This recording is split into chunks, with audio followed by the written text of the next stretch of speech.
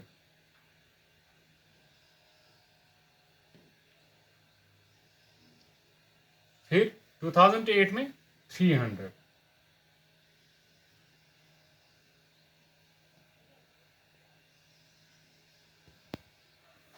And 2009 में 250,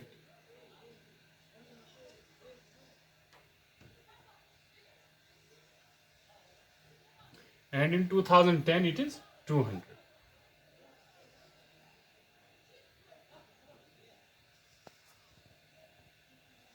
So ऐसे हम अपना बार, अपना जो बार ग्राफ है ऐसे बनाएंगे। अब हमारे पास हमें क्या है, हमें अब इजीली अंडरस्टैंड हो जाएगा। फॉर एग्जांपल, सबसे ज्यादा स्टूडेंट्स कौन से ईयर में थे, हम देखेंगे सबसे लंबा बार कौन सा है। कौन सा है सबसे लंबा बार?